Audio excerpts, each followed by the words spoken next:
BBC News with Eileen McHugh. 3.3 million people in Puerto Rico are without power, and the US territory's entire electricity grid has been knocked out by Hurricane Fiona. David Willis reports. Hurricane Fiona touched down on Puerto Rico's southwestern coast, bringing with it 140 km/h winds, torrential rain, landslides, and what officials at the US National Hurricane Center say is potentially catastrophic flooding.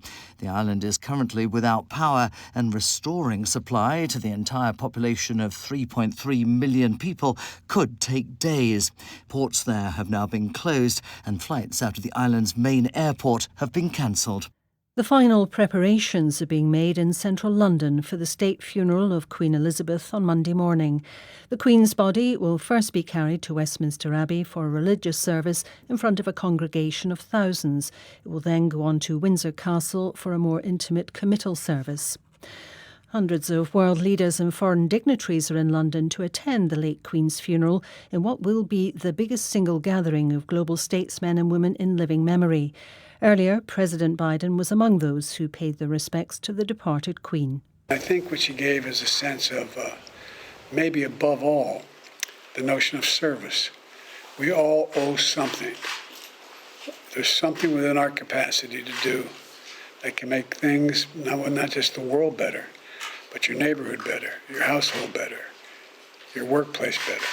To all the people of the United Kingdom, our hearts go out to you, and you were fortunate to have had her for 70 years. We all were. The world's better for her. The de facto ruler of Saudi Arabia, Crown Prince Mohammed bin Salman, will not be at the ceremony. Colombian government representatives have met members of a dissident group that rejected the 2016 peace deal with the FARC. The meeting comes weeks after President Gustavo Petro, a former guerrilla fighter, took office promising to work towards total peace. Warren Bull reports. The two sides said the government's peace commissioner, Danilo Rueda, met 4 senior members of a dissident FARC group in the southern region of Caquetá. They said they'd explored the possibility of creating what they called a framework for total peace, starting with a ceasefire. The meeting is a statement of intent by Gustavo Petro, who's seeking similar negotiations with the largest active guerrilla group, the ELN. But it's a controversial policy. The 2016 peace deal with the FARC was widely heralded internationally, but many in Colombia, including the previous president Iván Duque, felt that it went too far in rehabilitating former fighters rather than punishing them. Warren Bull reporting. This is the latest world news from the BBC. Several thousand people have taken part in a protest in the Turkish city of Istanbul against the LGBT community.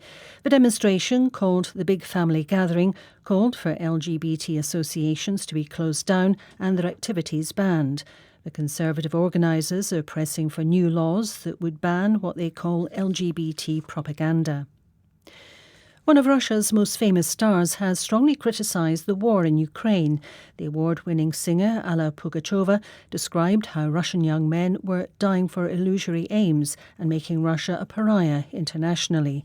Here's our Russia editor, Steve Rosenberg. She is super popular, and when she has something to say, people tend to sit up and listen. The statement that she issued today was a stinging criticism, really.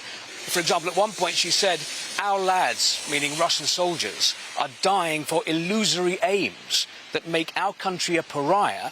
Now, I reckon that language like that, coming from someone as famous as Alla Pugacheva, is going to infuriate the Kremlin. But it's going to be fascinating to see whether her public criticism will affect public opinion here and spark more public opposition. Israel's largest pharmaceutical company, Teva, has announced that it expects to finalise an opioid settlement in the United States by the end of the year. Teva is among over 3,000 opioid manufacturers and distributors sued by American authorities over the opioid crisis. The pain relief drug killed more than 500,000 people in the US due to overdoses.